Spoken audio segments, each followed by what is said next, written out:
When the Prophet ﷺ came to Medina, Jabir ibn Abdullah, radiallahu ta'ala anhu, who was one of the most famous of the Ansar, was a very young man. And he would go on to be one of the most instrumental people in Islam. I mean, the Hajj of the Prophet ﷺ is narrated primarily by Jabir radiallahu ta'ala anhu. There are so many narrations, there is so much closeness that Jabir radiallahu anhu would enjoy with the Prophet ﷺ throughout his entire life in Medina. But it starts with his father, and what's very interesting about his father is what we know about his father basically pertains to his death.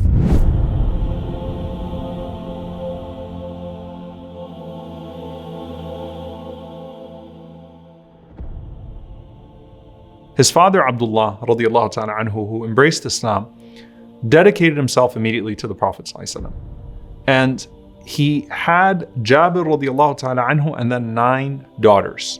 So he has Jabir and he has 9 daughters. And because of that, he didn't want Jabir radiallahu anhu to fight with him in Badr or in Uhud, because he wanted Jabir to take care of his 9 sisters in case something happens to him. So on top of Jabir being young, his father asks him to stay back, and instead he can serve in another capacity, but he doesn't want him to go forth and actually participate in the battle in case something happens to him. So Jabir radiallahu ta'ala anhu was serving the thirsty soldiers, he was doing what he could, but at the same time, he wasn't fighting in the battle because his father directly told him not to.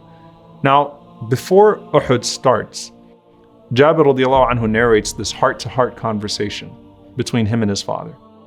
Abdullah tells him, waking up on the morning of Uhud, he says, "Listen, my son, I had a dream last night, and the way I interpreted that dream is that I'm not going to make it past this battle. That, inshallah, I'm going to be blessed with martyrdom. I'm going to be blessed with shahada on this day of Uhud." So he gives him this wasiyah, this will on how to take care of his sisters, the 9 daughters he's going to leave behind, as well as some of the debts. He had a lot of debt and he had 9 daughters. So it's going to be difficult on Jabir radiallahu ta'ala anhu. And his father is telling him, listen, this is what I want you to do after Allah subhanahu wa ta'ala grants me martyrdom, because that's what I saw in this dream, and that's what I think is going to happen on the day of Uhud. SubhanAllah, what ends up happening, Jabir radiallahu ta'ala anhu mentions that my father was amongst the first that were killed on the day of Uhud, and Jabir was there, but he wasn't allowed to fight. So he then describes the next part of this. He says, "Ji'a bi abi ila Nabi sallallahu alayhi wa sallam wa qad muthila bihi." They brought the body of my father to the Prophet ﷺ. وَقَدْ مُثِّلَ بِهِ means that he was crucified, basically. He was mutilated. He was not simply killed, but his father was basically cut into different pieces. وَوُضِعَ بَيْنَ يَدَيْهِ. So he's put in front of the Prophet ﷺ, and he had a cover on him, and the Prophet ﷺ was keeping him covered. So he says, ذَهَبْتُ أَكْشِفُ عَنْ وَجْهِهِ, that I went to uncover his face. It's very powerful, and human narration. I want to see my dad's face. And he says, فَنَهَانِي قَوْمِي, then everyone held my hand and said, don't do it, right? They knew what would happen if I saw what was done to my father. And so the women of my family, his sisters and, the widow of Abdullah, they started to cry loudly. So they started to wail loudly.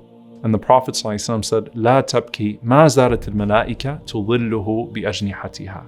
He said, don't cry, because I see that until now, the angels have not left Abdullah with their wings. They're still following him and they're shading him with their wings. SubhanAllah, what an honor for him. So the Prophet ﷺ is seeing the way the malaika are following this procession, even though he has just been killed. They're still keeping their wings over him. Now, Jabir radiallahu ta'ala anhu says, that obviously this was difficult on the whole family. To lose him. They knew that he was blessed. They knew that he had the bushra. They knew that he was, given the glad tidings and martyred. But at the same time, it hurt them, right? To be missing such an important figure in their family. So he says, the Prophet ﷺ came up to me and he said, Ya Jabir, ma li araka munkasiran. SubhanAllah, it's so beautiful. The Prophet ﷺ even recognizes, Ya Jabir, why do I see you broken? Munkasiran, like you're broken. And he says, Ya Rasulullah, my father has been martyred and he left behind, a lot of daughters and a lot of debts.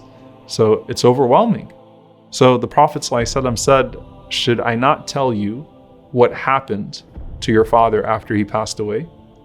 So I said, Bala ya Rasulullah, yes, O Messenger of Allah. So we already know the angels were following him around with their wings and shading him throughout that entire process.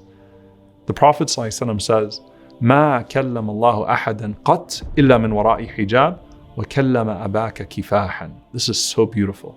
He said, Allah never spoke to anyone except from behind a veil, but he spoke to your father directly. SubhanAllah, like that's a huge ni'mah, huge blessing, right? That's something that is beyond what anyone could expect. Like Allah spoke to your father directly rather than from behind a veil.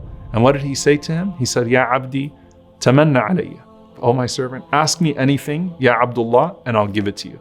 So this is a conversation that the Prophet ﷺ is relating to Jabir about a conversation between Allah and his father.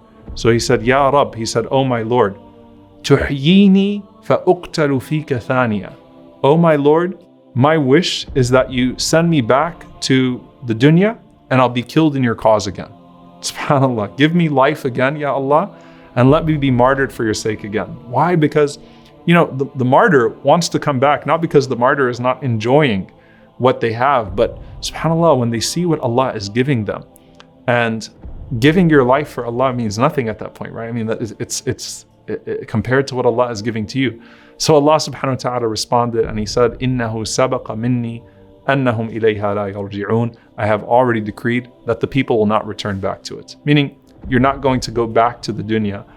And he said, Ya Rab, فَأَبْلِغْ مَنْ وَرَائِي. He said, Oh my Lord, then convey the news of what is happening with me to those that I left behind. Tell my family what happened with me. So Allah subhanahu wa ta'ala revealed, وَلَا تَحْسَبَنَّ الَّذِينَ قُتِلُوا فِي سَبِيلِ اللَّهِ أَمْوَاتًا بَلْ أَحْيَاءٌ عِنْدَ رَبِّهِمْ يُرْزَقُونَ. Do not say of those who have been killed in the way of Allah that they are dead. Rather, they are with their Lord being sustained.